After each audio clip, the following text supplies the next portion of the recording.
Am I the jerk if I move out of our apartment knowing my fiancé and his mom can't afford it without me? Posted by you/throwaway moveaway 129. Me, 29F, and my, maybe ex, fiancé, 27M, have been living together for about 1.5 years. My fiancé got his undergraduate degree, worked for a couple of years, and then decided to get an MBA, which is how he ended up in our city. We moved in together after he finished his MBA program. My fiancé is from the Midwest, and his mom has always wanted him to move back. When he told her he was staying here, she was heartbroken. I went to college and got my degree in a STEM field. After I graduated, I got a job with my current company and moved to the city where we currently live. It's a big international company with multiple locations in the US and abroad. I love my job, I like the company I work for, and the pay is pretty good. All in all, a pretty good deal. During COVID, my office shut down, and we all went remote.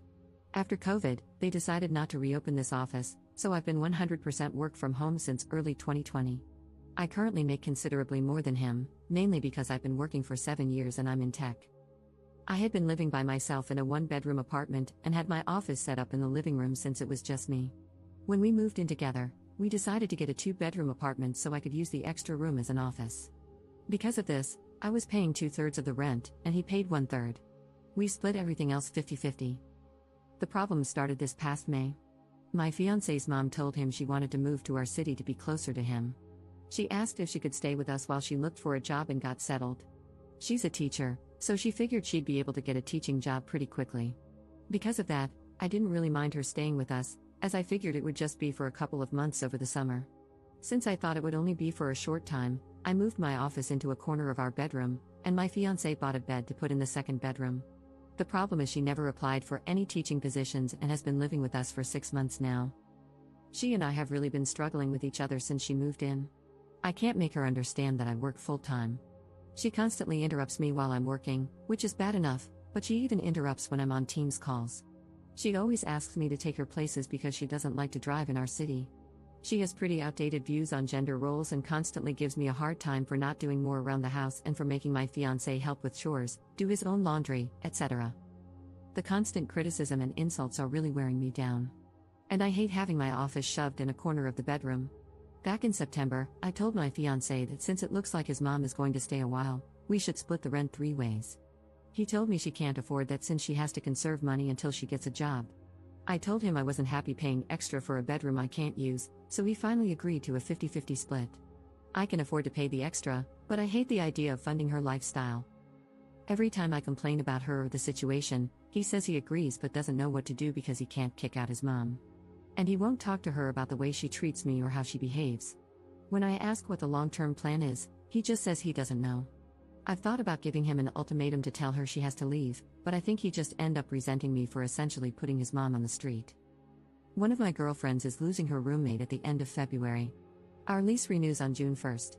I'm very strongly considering moving out of our current apartment and moving in with her. I can afford to pay my part of the rent on our current apartment, and also half the rent at my friend's apartment.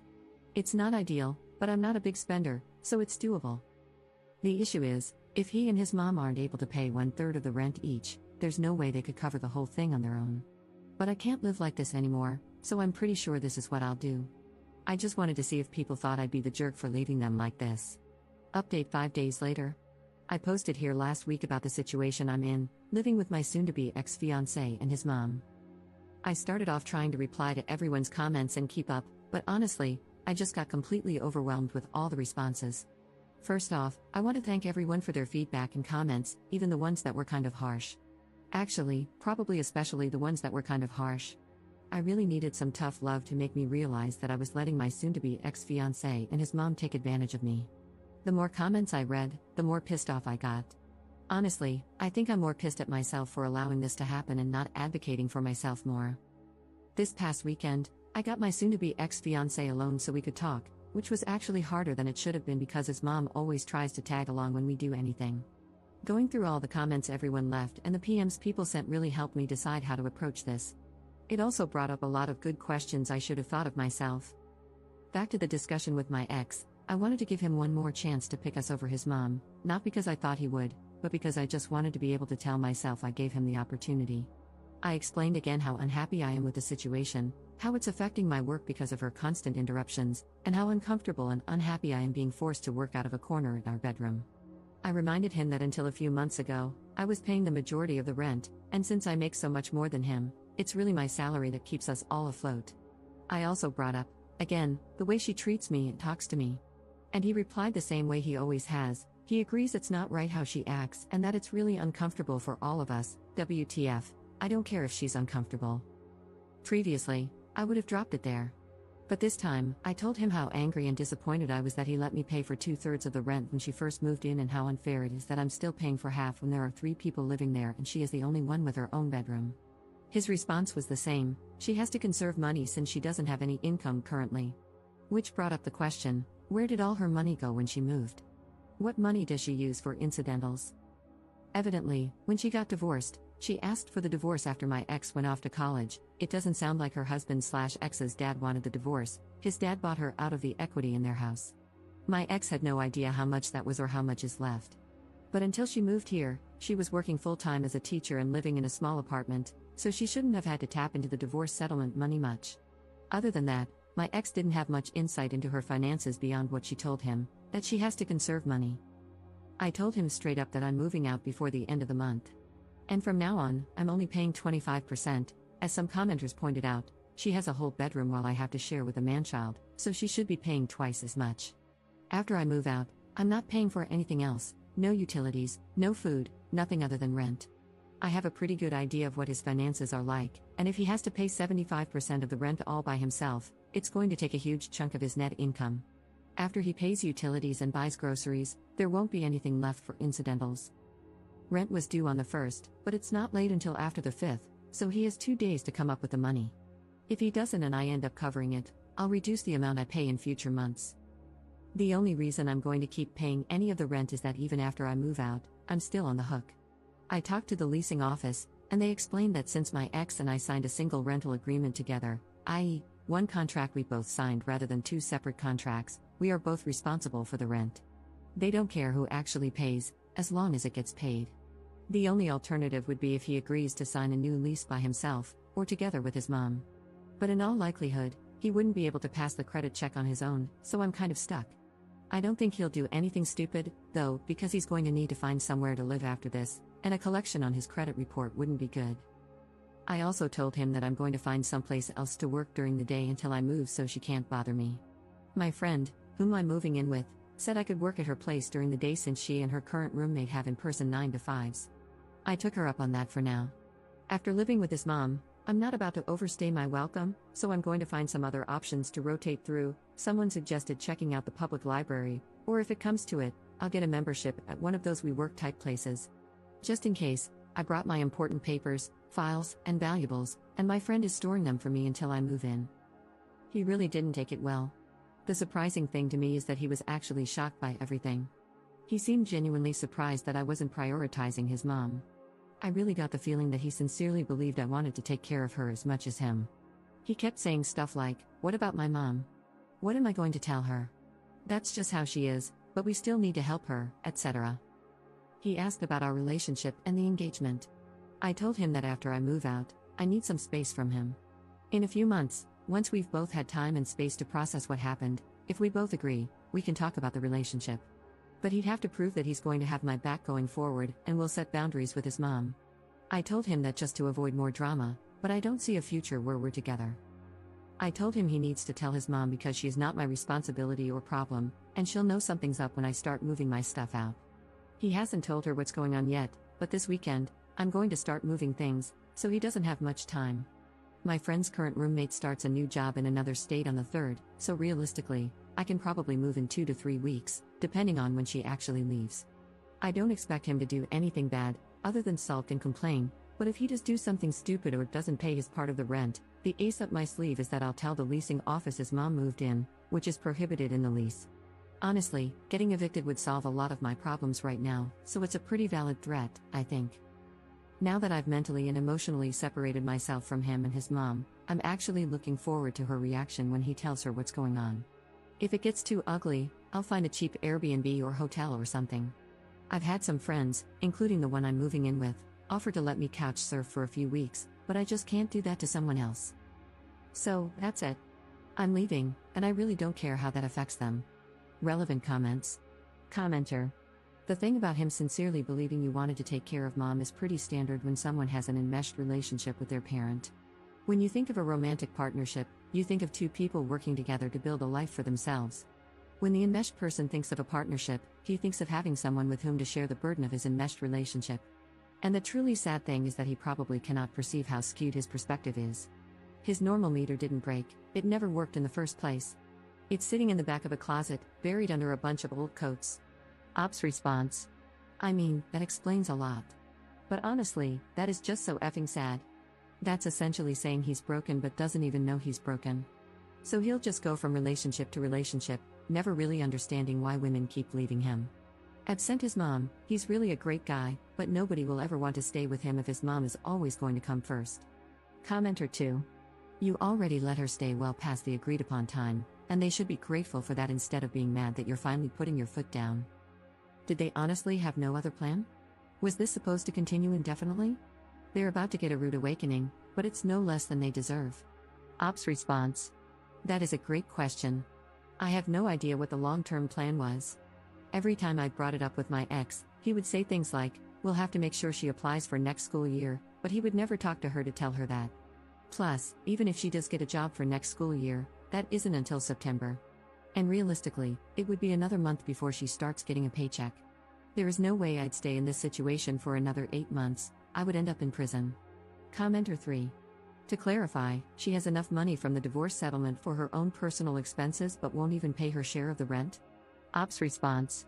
That is exactly how I interpreted what he said. I don't know what her grand plan was. She's in her mid to late 50s, I think. So if she was planning to mooch off me and her son until she could officially retire, it would be another 5 to 10 years. I don't know how she expected that to happen. Second update 8 days later. Hey everyone, I've been getting a lot of requests for an update, so I wanted to let everyone know how it went when my ex's mom found out about me not covering all the rent and moving out. Last week, I started working out of my friend's apartment, the one I'm moving in with, so I didn't see my ex's mom on Monday. On Tuesday around lunch, she sent me a text asking where I was. I told her I was working and that I'd be home late that night. She replied that my ex told her I wasn't going to be contributing as much, so she had to loan him money for rent. That wasn't a surprise to me, so I just replied with a thumbs up emoji. I had plans with my friend and her roommate, who I'm also friends with, to go out for dinner and then get some drinks. By the time I got home, it was after midnight, and my ex's mom was already asleep. The fun started Wednesday morning. I was getting ready to go to work at my friend's place when my ex's mom stopped me and said we needed to discuss my financial situation. Then she went on a whole tirade about having to cover my part of the rent, me making foolish choices by going out to dinner when I couldn't even pay rent, being irresponsible with money, and inconsiderate of the impact it had on others, blah blah blah. She went on to say that if she was going to have to pay my share of the rent, she expected me to do a better job of keeping on top of chores and keeping the apartment clean and organized. I told her I was moving out, since obviously my ex hadn't told her yet. She seemed, I don't know, pleased with herself. All she had to say was, maybe that's for the best. When I got home that night, she immediately wanted to talk. She said that instead of me moving out, we could get a bigger apartment, and that she'd be willing to help by paying the difference between a 2-bedroom and a 3-bedroom. Then we could go back to the arrangement my ex and I had before she moved in, me paying 2/3 of the rent and him paying 1/3. Honestly, when she said this, I think my brain vapor locked. She was making it sound like she was doing us a favor by offering to pay the increase in rent. Apparently, this manchild, who tells his mom literally every single thing about our lives and relationship, hadn't bothered to tell her how much I was actually contributing. It seems like once she discovered my ex wasn't paying for everything like she thought, she wasn't as excited about me moving out. I tried to be polite and told her I had already given notice to our apartment complex that I was moving out at the end of the month and had already committed to moving in with my friend. She kept pushing the issue, saying that if she was willing to pay the difference, I should just stay because that would really be best for everyone. By then, I was getting annoyed and told her that because of the way she had been acting and treating me, I had no interest in living with her anymore. That's when she hit me with the best line of this whole dumpster fire. She said she was worried I was taking advantage of her son and that if we had told her about our financial arrangement, she would have been more understanding of why I wasn't keeping up with the apartment. I told her maybe a good lesson from this is to try being nice to everyone in the future, not just the people you think can help you. And I asked her why she didn't help out more, since she wasn't doing anything productive all day. She did not like either of those comments, and things got pretty hostile, with both of us yelling at each other. And to be fair, we both said some pretty awful things to each other. Finally, I told her I was going to inform the rental office that she had been living there against the lease agreement, because getting evicted would be worth it to see her living on the street. Then I grabbed my laptop and went to my friend's place. I didn't even bother packing an overnight bag. The next afternoon, Thursday, my ex texted me and said he had added his mom to the lease, effective the first of the month, and that she and his dad, I have no idea how that poor man got roped into this, would pay half the rent, while my ex would pay the other half. I confirmed with the property manager that I was off the lease and had no further obligation. I got it in an email, so I have a record. I put in disconnect orders for the utilities under my name and told him to call and set up accounts under his name. I'm going to lose the damage deposit. It goes to whoever is living there when the lease ends, but it's a small price to pay to be free. On the way home, I stopped and got a bunch of boxes to pack my stuff. She was pretty hostile when I got home, and when she saw how much I was taking, she got worse. I ended up taking Friday off to finish packing, and on Saturday, I got some friends to help me move my stuff to my new place. I'm going to pay my friends some rent for the next 2 weeks until their current roommate moves out. They didn't want me to, but I'm not going to stay in someone's home and not contribute. If nothing else, living with my ex and his mom taught me that. Last night, my ex and I got together and talked for the first time since Saturday. He said his mom is staying until June when the lease is up, and then she's moving back to their hometown. According to him, she just really didn't like living here, and that's why she didn't try to find a job. Then he asked how long of a break I thought we should take. A few commenters gave me a hard time for stringing him along, so I was brutally honest and told him I could not be with someone who allowed others to treat me the way he allowed his mom to treat me, and that I hoped he learned to stand on his own and establish some boundaries. He looked like he was going to cry and just got up and left. As far as I'm concerned, this whole thing is over and done. I'm going to call it a learning experience and be glad I found out how awful my ex's mom is before we got married. The thing that amazes me is the amount of damage this woman leaves in her wake and how utterly oblivious she is. She destroyed our engagement and relationship, is leaving my ex in a much worse financial situation, and pushed back her ex-husband's retirement, by who knows how many years, since he now likely has to pay off the mortgage, or second mortgage, he had to get to pay her half of the equity. And she made my life hell for 6+ months. And yet, she's walking away completely unscathed. According to my ex, she's going back to her hometown and picking up her old teaching job. I'm thinking about visiting my parents next week and working from their house. I want to tell them how boring and undramatic they are, and how I'm so grateful for that. And that I love them for it, lol. Relevant comments. Commenter. It sounds like your ex wanted to save his pride and avoid disappointing his mother by concealing how much of the expenses you were covering, and he happily threw you under the bus to do so. Even when confronted with what his mother was doing to you as a result of his lies, he kept it up. His mother was damaging to your relationship, but it was mostly him who wrecked it by betraying you like that. I'm just glad you found out the truth about the kind of person he is before you got married. Ops response. I do think this is a lot of it. She made a really big deal about him getting an MBA, and I think she assumed he was going to be making a huge salary right out of the gate. To be fair, he probably will make good money in the future, but he needs to put in his time and work for it. I think he was afraid or embarrassed to tell her what he really made. Plus, he has student loans for his MBA to pay off, so he's going to have a few lean years. But we all do, so there's nothing wrong with it, other than it didn't match her expectations. Commenter 2. Hell yes, glad you got out. He needed to hear the harsh truth about not coming back to him. He did this to himself when he didn't back you up. Who wants to be with a spineless jellyfish? Ops response. Honestly, I was intentionally kind of a beach. He's complicit in torching our relationship, but I did love him. I was worried that if I wasn't blunt with him, he'd try to talk me into trying again, and I wanted to close that door for good. What did Op take moving out? Pretty much everything in the kitchen was mine. When we moved in together, he was fresh out of grad school and didn't have much of anything. He wasn't quite as bad as Kate Bishop in Hawkeye, 1 plate, 1 fork, 1 spoon, etc., but it was close lol. Everything in the second bedroom/my office was mine, except for the bed and his mom's clothes, a chest of drawers, some shelves, and a small TV. The couch was his, the bed was mine. I let him buy it from me, mainly because I didn't want to deal with moving it. Plus, some assorted small furniture and stuff. The apartment is kind of barren now lol. Maybe mommy will help him decorate. About her ex's dad and all of this. From the way my ex talked, I don't think his dad wanted to get a divorce. It makes me wonder if he thinks this might be a way to convince her to go back to him. I can't imagine why he would want her to, but it's the only explanation I can think of.